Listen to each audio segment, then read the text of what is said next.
이명박의 검찰 출석이 하루 앞으로 다가왔다. 다시는 누구 것이냐는 유행어에 대한 해답이 나온 상황에서 이명박과 그 가족들의 비리는 점점 그 실체를 드러내고 있다. 자원 외교 논란이 점점 불거지고 있는 상황에서 이명박 길가에 경천동지 할일이 추가 폭로되었다. 이명박 검찰 출석, 김윤옥 현금 등 명품 가방 논란, 파이시티 이정배 폭로 사라진 3천억과 이명박. 한국이 강대국 틈바구니에서 다자 외교의 주역이 되었다. 남북 정상회담이 확정되고 북미 정상회담까지 합의된 상황은 기적이라고 할 수밖에 없다. 이 과정에서 문 정부의 한반도 평화 정책은 꽃을 피우기 시작했다. 그동안 대한민국은 강대국들 틈바구니에서 목소리를 제대로 내본 적이 없었다. 문 대통령은 집권과 함께 한반도 문제와 관련해 운전석에 앉겠다고 트럼프 대통령과 정상회담에서 밝혔다. 이 사실이 밝혀진 후 극우 세력들의 비난을 받았지만 그 의지는 전혀 흔들리지 않았다.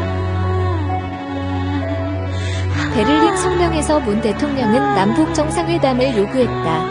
그리고 올해 김정은 위원장은 이에 화답했다. 평창 동계올림픽을 평화올림픽으로 만들겠다는 문 정부의 의지는 현실이 되었다. 자유한국당은 평양올림픽이라고 외치며 북한 참여를 극단적으로 막으려 IOC에 서한까지 보내는 추태를 보였다.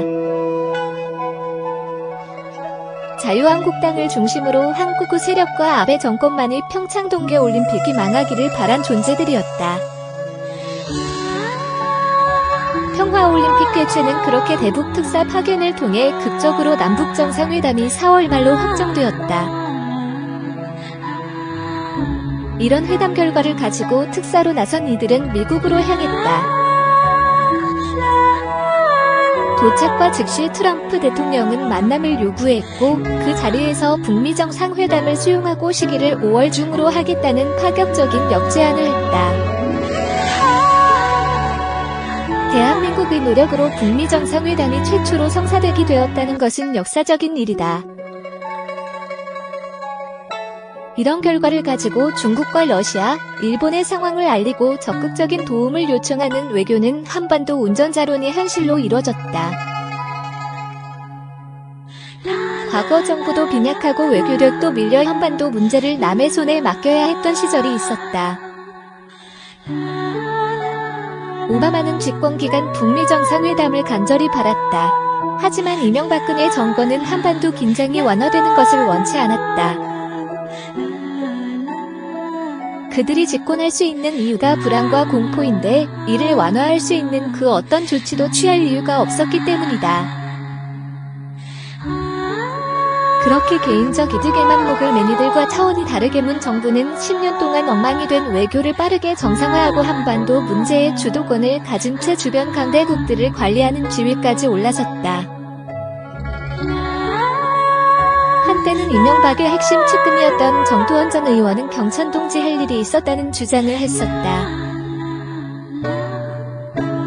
이명박의 당선이 무효가 될 정도로 큰 일이라고 이야기를 했던 일들이 조금씩 드러나고 있다. 이 중 하나가 바로 김윤옥 명품 논란이다. 미 방문을 앞두고 1억을 달러로 받은 사실과 현지에서 명품 쇼핑을 했다는 증언들은 이미 나온 상태였다. 뉴욕의 성공회 신부인 김모 씨가 지인인 현지 사업가를 통해 김윤옥 여사에게 고가의 명품백을 전달했다. 문제가 될 것을 우려해 이명박 전 대통령 측이 대선 투표일 전에 명품백을 돌려줬지만 김모 씨와 사업가이들은 이권을 요구했다. 대선 전에는 대선 후보 홍보물 인쇄를, 당선 뒤엔 국정홍보물 제작과 관련된 이권을 넘기라고 요구했다. 김모 씨와 사업가가 청와대까지 찾아와 약속 이행을 요구하며 따지는 일도 있었다. 추가 의혹을 파악 중이며 명품백 안에 거액의 돈다발이 있었다는 정황을 포착했다. 지난 12일 MBC 뉴스데스크에서 단독 보도한 내용은 충격이었다. 정 전 의원이 경천동지 발언과 함께 각서까지 써줘야 했다는 발언과 맥을 같이 하고 있다는 점에서 중요하다. 뉴욕 현지 사업가가 김윤옥 여사에게 고가의 명품백을 전달했다고 주장했다. 대선 직전 명품백을 돌려줬지만 이권을 요구했다고 한다.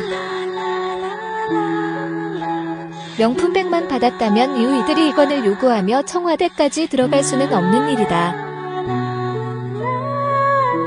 대선 전 후보 홍보물 인쇄, 당선 뒤에는 국정 홍보물 제작과 관련된 이권을 요구했다는 사실은 그래서 황당하다.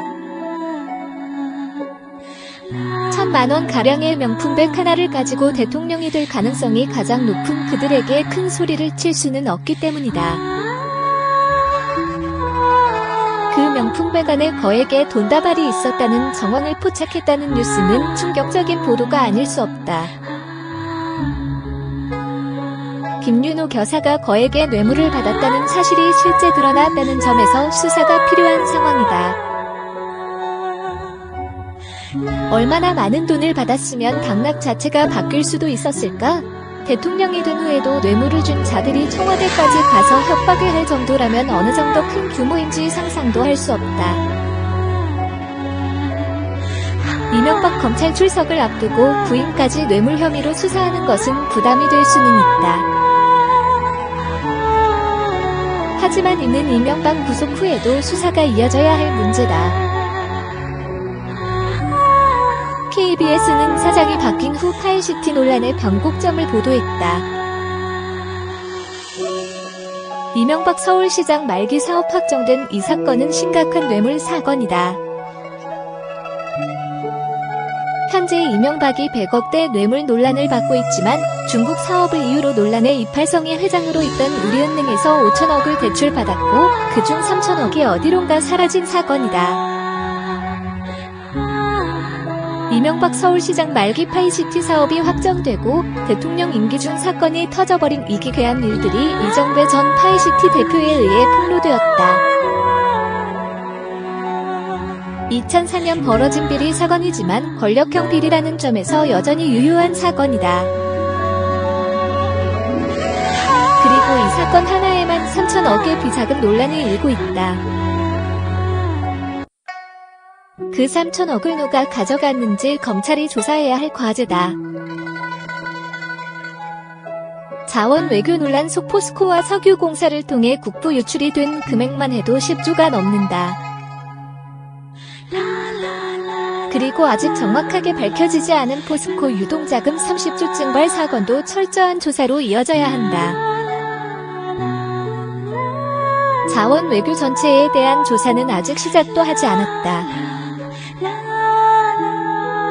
4대강 비리와 방산 비리는 손도 대지 못하고 있는 상황이다.